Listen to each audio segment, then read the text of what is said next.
Et c'est parti pour la rentrée de Patrimoine Online. Pour cette deuxième saison, on continue de partir à votre rencontre, vous CGP, conseillères et conseillers en gestion de patrimoine, pour décrypter avec vous l'actualité qui fait votre métier. On vous réserve bien évidemment quelques surprises, quelques nouveautés, mais pour l'heure on file à la Garenne-Colombes chez Fairless Conseil pour rencontrer notre CGP du jour, Mathieu Hachemkani, et son analyste financier Jean-Baptiste Aldon.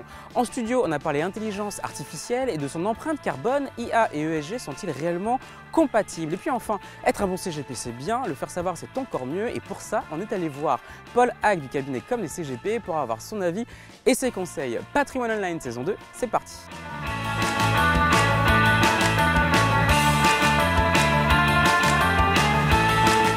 Bonjour Mathieu. Bonjour Gaëtan. Bonjour Jean-Baptiste. Bonjour Gaëtan. Merci de nous recevoir du coup chez vous, dans vos locaux qui ne sont pas encore aménagés. C'est pour ça qu'il n'y a pas encore tout ce que vous prévoyez d'installer.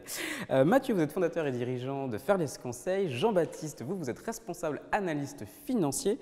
Mathieu, du coup, je me tourne vers vous. Fairless Conseil, c'est qui, c'est quoi, c'est combien? Alors, c'est qui?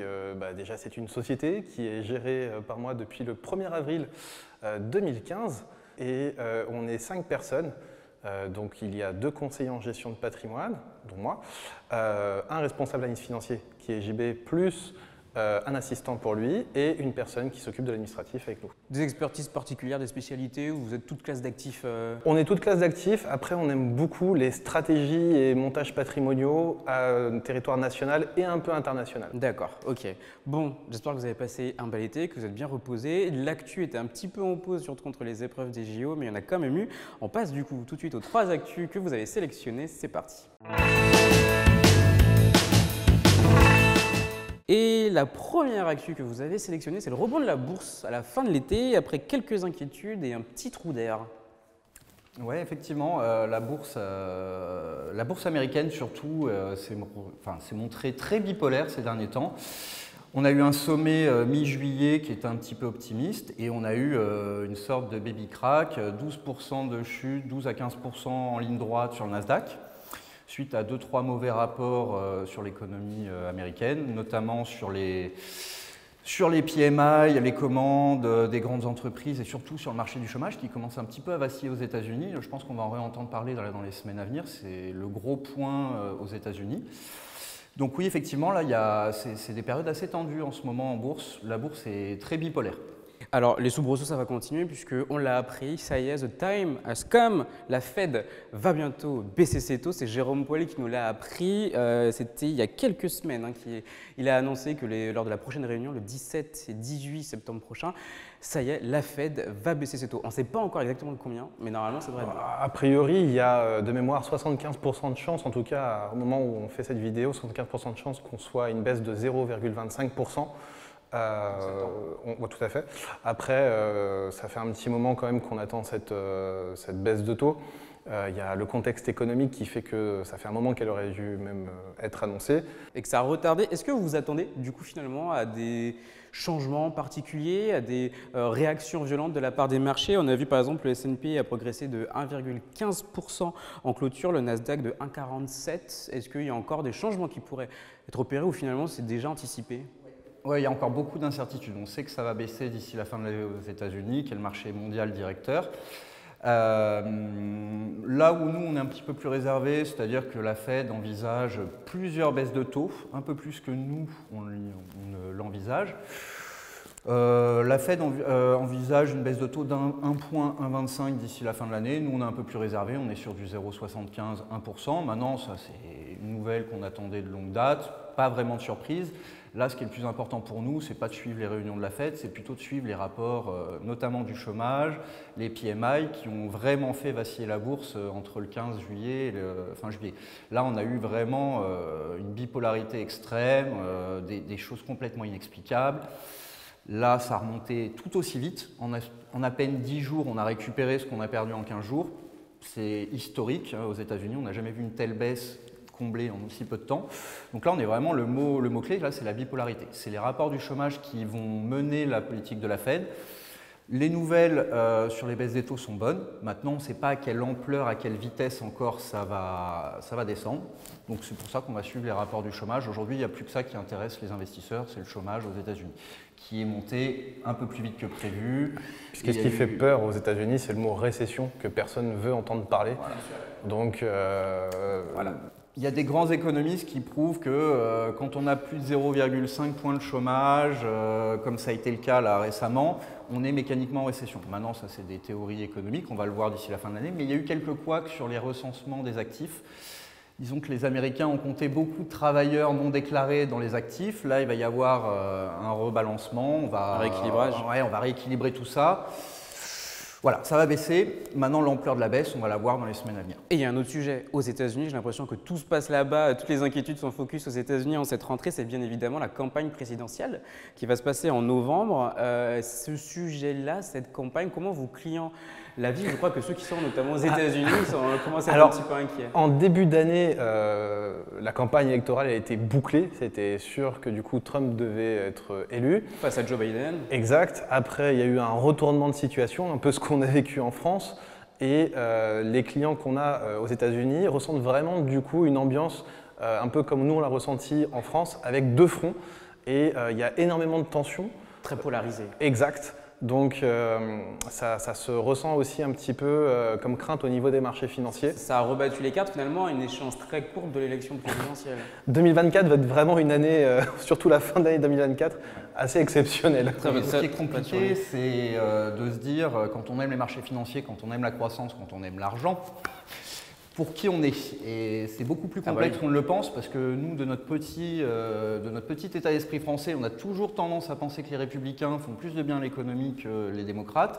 Tout le monde pense que Donald Trump est pro-marché, mais en réalité, si on prend du recul, c'est beaucoup plus complexe que ça, puisqu'il mène une politique de guerre commerciale très très agressive, beaucoup plus agressive que Kamala Harris avec la Chine. Donc, il va y avoir énormément d'interdictions, du business perdu, si on regarde les grosses boîtes, Nvidia, etc.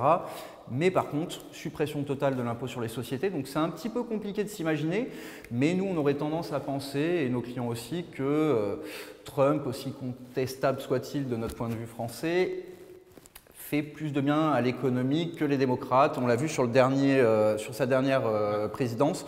Les États-Unis n'ont jamais eu de tels chiffres de croissance que pendant la période de Donald Trump. Et il y a un sujet sur lequel lui, il est très pro en ce moment, en tout cas Donald Trump, ce sont les crypto-monnaies, un sujet qui s'est invité dans la campagne présidentielle de plein phare, alors que c'est la première fois que le secteur crypto prend autant d'importance. On a Donald Trump qui est très pro, Kamala Harris qui commence à s'y mettre, mais qui fait beaucoup de maladresse, qui est très hésitante, on ne comprend pas trop aujourd'hui où ils veulent aller. Vous, qu'est-ce que vous en pensez? La crypto, c'est quand même un sujet qui touche beaucoup de monde, pas que des particuliers ou des entreprises, mais aussi des États. Et du coup, tout le monde s'y met.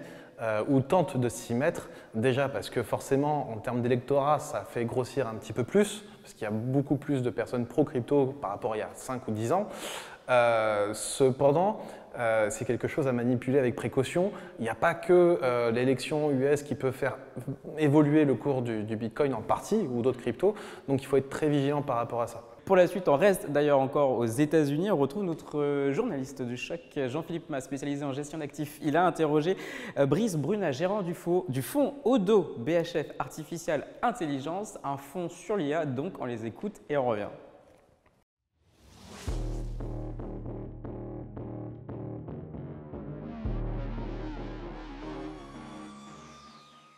Bonjour Brice Prunas. Bonjour Jean-Philippe.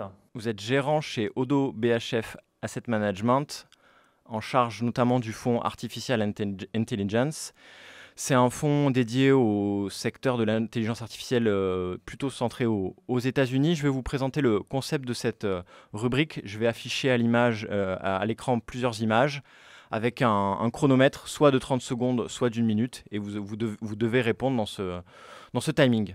Je vais commencer par la première question. Vous avez lancé le fonds en 2018. Pourquoi vous êtes positionné aussi tôt sur l'intelligence artificielle? L'intelligence artificielle a été la principale force motrice et haussière des marchés financiers depuis début 2023.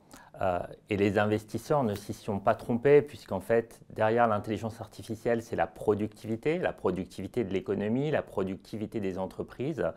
Et il est vrai que nous, on a été un petit peu précurseurs, puisqu'on a lancé ce fonds en décembre 2018. Donc à l'époque, on ne parlait pas d'IA générative, mais plutôt de machine learning. En effet, c'était bon d'être tôt sur cette thématique pour préparer les investissements au moment où ça allait être le bon moment. En réalité, pour l'instant, on a vu que les prémices de l'intelligence artificielle, puisqu'on voit la construction d'une infrastructure, c'est essentiellement le phénomène NVIDIA. Mais maintenant, on a des décennies devant nous d'utilisation de l'IA, avec des changements qui vont être majeurs. Et ça a été un avantage compétitif de se positionner avant les autres, notamment par rapport aux performances du fonds, d'avoir des points d'entrée peut-être plus bas?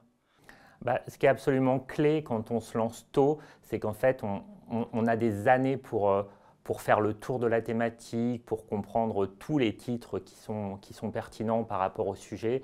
Et donc, de bons investissements se préparent plusieurs années à l'avance.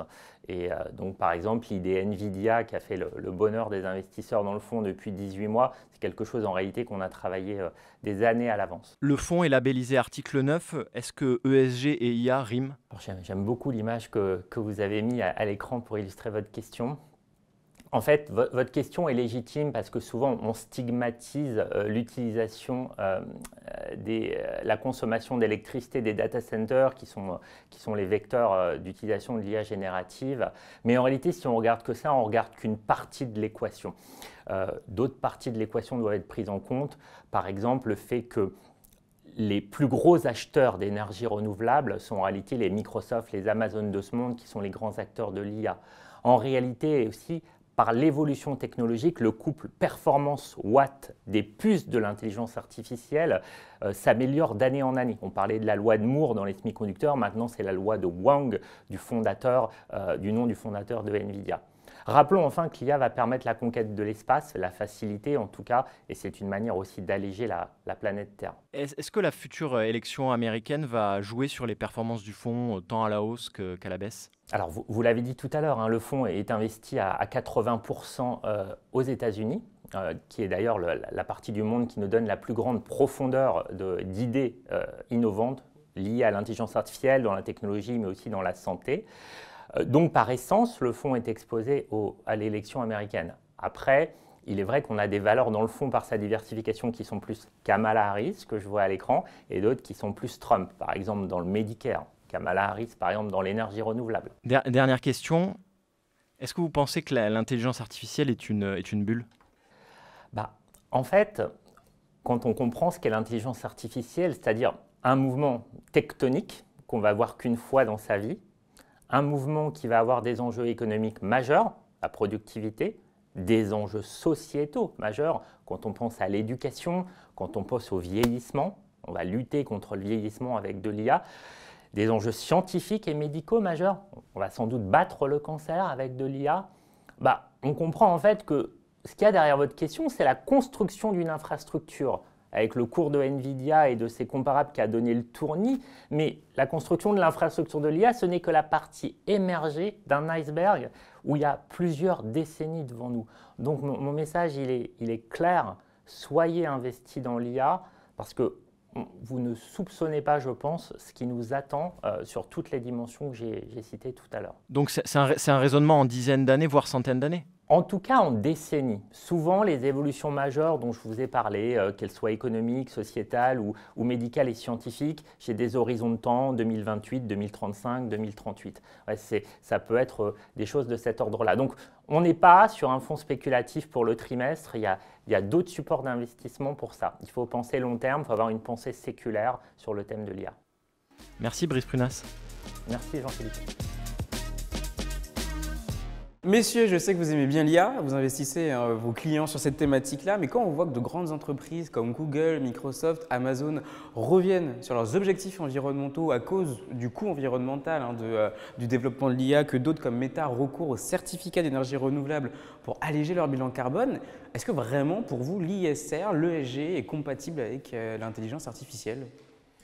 À court terme, ça me paraît vraiment compliqué. Donc des personnes qui sont réellement sensibles à cette thématique, il va falloir vraiment faire attention sur les actions qu'elles vont investir au travers des fonds ou en direct. À long terme, ça me paraît une évidence qu'il n'y aura pas de souci. Après, à long terme, ce n'est pas dans 5-10 ans. Mais ça veut dire donc un client qui est vraiment très responsable, très ESG, Absolument. il ne va pas dessus. Absolument. On a des clients qui ont vraiment une sensibilité forte sur cette thématique-là et ils préfèrent peut-être perdre les 50% de hausse que peut avoir certaines actions depuis le 1er janvier que du coup d'investir dessus. Il y a un autre risque quand on parle d'IA, c'est aussi l'effet de bulle. Alors bon, aujourd'hui, l'effet de bulle sur l'IA, voilà, mais c'est plus sur les valeurs, sur le risque de surexposition à certaines valeurs, à certains secteurs géographiques même. Comment aujourd'hui vous le gérez quand vous exposez vos clients à des fonds qui sont sur cette thématique-là? Parce que du Microsoft, du Apple, on les retrouve. Exact. C'est vrai qu'on va retrouver éventuellement certains titres dans plusieurs fonds.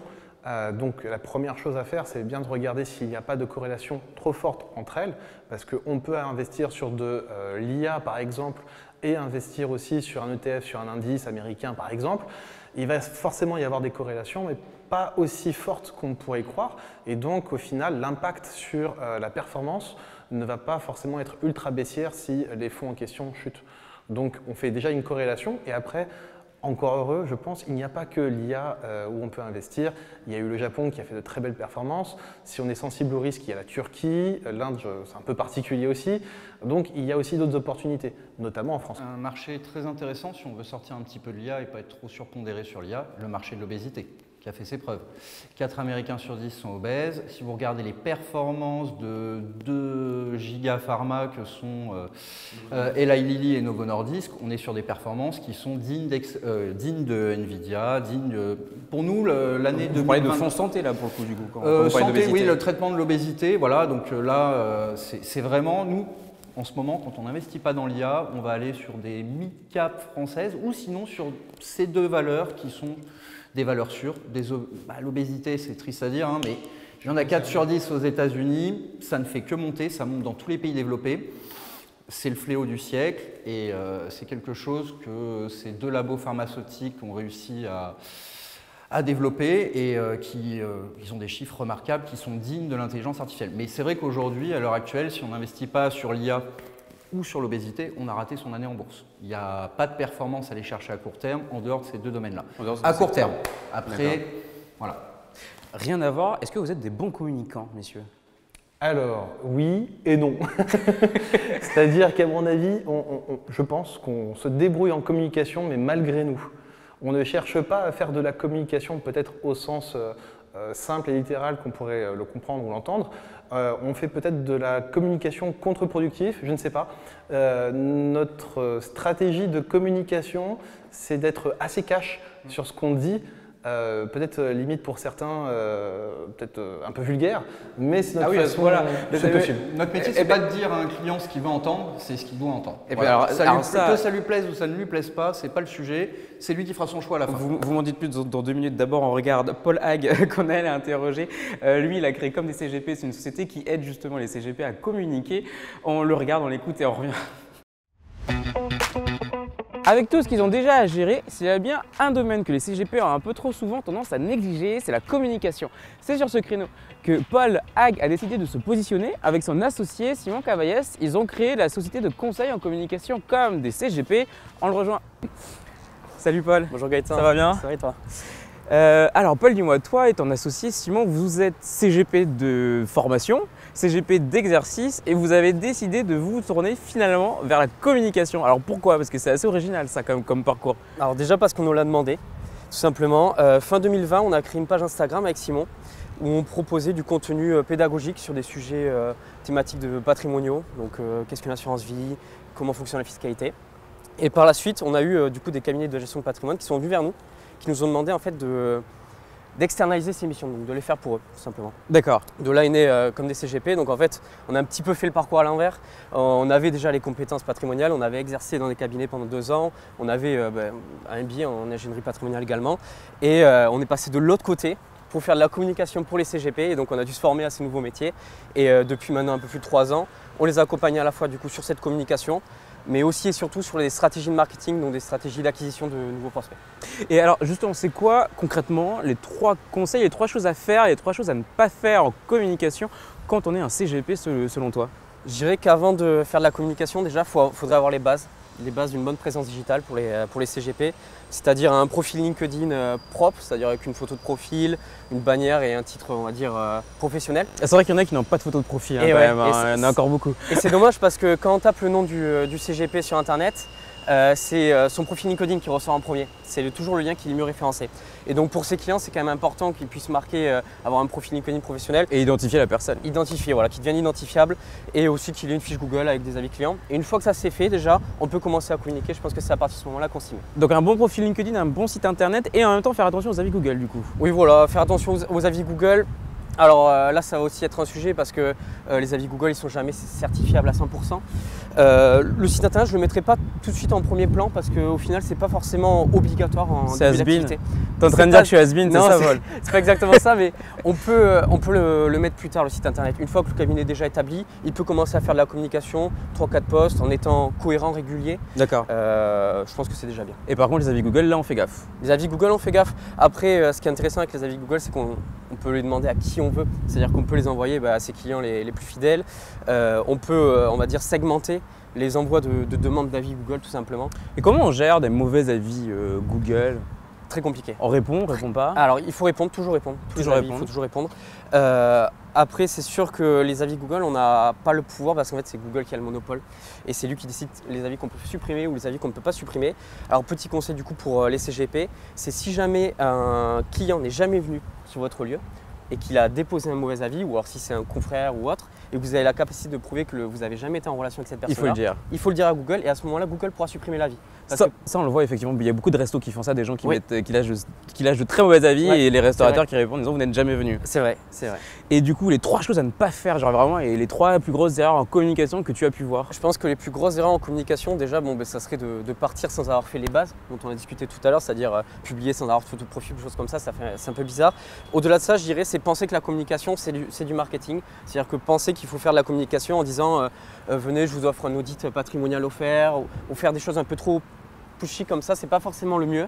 Je dirais qu'il faut avoir une ligne éditoriale cohérente, c'est-à-dire publier des choses personnelles, d'expertise, et éviter également, troisième erreur à ne pas faire pour moi, c'est éviter de dupliquer des contenus. Donc des contenus déjà publiés ou alors des contenus des réseaux. On voit beaucoup de CGP de réseaux qui repartagent les posts de leur réseau. Ça, c'est pas top. Pourquoi? Parce qu'en fait, ils mettent en avant leur réseau, ils se mettent pas en avant à eux. C'est un petit peu dommage sur un réseau social comme LinkedIn. Donc pas repartager forcément les posts des gens? Non, pas toujours. En fait, on peut repartager pour mettre un coup de pouce des fois comme ça, mais pas uniquement ça. Voilà, pas uniquement ça. Il faut quand même apporter sa touche à sa communication. Alors justement, on parle beaucoup de LinkedIn. C'est vrai que les CGP sont très présents dessus. En même temps, on peut se dire les gens qui vont dessus, qui sont inscrits, les abonnés, les adhérents, ils vont sur LinkedIn à la base pour leur réseau professionnel. Est-ce que c'est là qu'on va chercher finalement du conseil financier? Est-ce que c'est le meilleur endroit pour aller prospecter des clients? Alors, nous, on s'est rendu compte que oui, en 3 ans. Déjà, quand on a commencé il y a 3 ans, LinkedIn, c'était pas du tout la même chose qu'aujourd'hui. C'était vraiment pas du tout les mêmes types de contenus, on voyait pas les mêmes personnes. Les posts étaient moins longs parce que maintenant il y a des posts à rallonge. On avait des posts très courts, un peu à la Twitter, des choses comme ça. Maintenant, LinkedIn, c'est 24 millions d'utilisateurs en France. 80% de la population active qui est sur LinkedIn. Donc on comprend concrètement que pour les CGP, il y a un marché qui est hyper important, notamment du fait qu'il y a énormément de gérants, tous les décideurs sont sur LinkedIn. Nous, nos stratégies, c'est comme des CGP, à 90%, les stratégies d'acquisition passent par LinkedIn forcément. Donc ça nous permet en plus de bien cibler. Si par exemple, là en ce moment, on accompagne un client sur Toulouse, sur les ingénieurs aéronautiques. Et on peut aller cibler très précisément sur LinkedIn toutes les personnes qui sont ingénieurs dans l'aéronautique, pour les prospecter, leur envoyer des messages, leur proposer des choses. Et à l'inverse, les autres réseaux plus grand public, plus mainstream comme Instagram, TikTok, est-ce que les CGP ont aussi intérêt à aller se positionner là-dessus? Ça va dépendre, j'ai envie de dire, du cabinet. Je dirais que 95% des cabinets n'ont pas besoin de le faire. Nous, on a accompagné un cabinet qui est sur une logique de mass market, donc de démocratisation de la gestion de patrimoine. Et donc là, on a des logiques effectivement de se développer sur Instagram, TikTok, mais c'est très coûteux en énergie, en temps et aussi en moyens financiers parce qu'il faut quand même avoir une équipe qui tourne, il faut faire les montages derrière, il faut publier. Ça prend beaucoup de temps pour des résultats qui mettent longtemps à arriver. Donc moi je dirais qu'il faut pas se disperser aujourd'hui pour les CGP, 95% d'entre nous n'en ont pas besoin. D'accord. Bah, écoute, merci Paul pour ces conseils. Merci Je Gaëtan. te dis à bientôt. À bientôt. Salut. Au revoir. Bon, bah, vous m'avez déjà tout dit, vous m'avez flingué mon lancement. On connaît bien votre stratégie de communication. Surtout vous, Mathieu, j'ai regardé un petit peu, plus de 10 000 contacts LinkedIn et des vidéos sur YouTube qui cartonnent auprès du grand public et des crocs qu'on a beaucoup apprécié, que vous n'avez pas mis là quand même. Non, malheureusement, elles sont chez mon déménageur que je salue, mais j'ai hâte de les reprendre parce qu'elles sont très confortables. Et sinon, oui, de mémoire, je crois que notre vidéo qui a été le plus vue a fait 1,4 million sur Instagram. C'est quoi la stratégie que vous menez du coup? Bon, alors il y a les vidéos YouTube qui marchent bien, mais globalement, pour vous à titre individuel et au niveau de la société? C'est d'être vraiment très cash, vulgarisation. C'est parce que ça fait partie de notre métier d'être vulgaire au niveau des termes techniques qu'on peut avoir. Et c'est pour ça d'ailleurs que… Plutôt vulgarisateur que vulgaire. Hein, tout à fait. Ça n'a rien à voir, mais… Parce que vulgaire, c'est pas la même chose. On est d'accord. mais en même temps, du coup, on est tous en même temps enseignants. Et donc, ça nous a permis de rendre accessibles des choses qui paraissent très compliquées, à les rendre de manière très simple pour tout le monde. Mais oui, je crois que c'est un de vos critères de recrutement, vous ne recrutez que des profs. Alors, pas tout à fait. C'est-à-dire, exact. Toutes les personnes qui travaillent avec moi doivent intervenir comme professeurs dans des écoles spécialisées en gestion de patrimoine, puisque j'aime à le dire, si on peut expliquer à 20, 30 personnes qu'on ne connaît pas quelque chose de complexe, qui à la fin vous disent « mais monsieur, c'est évident, la réponse c'est ça », je pense qu'on peut expliquer à n'importe qui. Ben, ça sera le mot de la fin et un très beau mot de la fin. Merci monsieur de nous avoir accueillis. À très bientôt. Merci.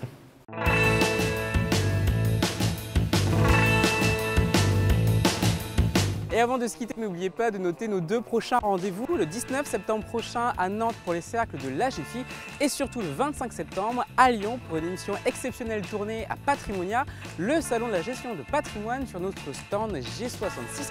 Alors passez nous voir au stand G66.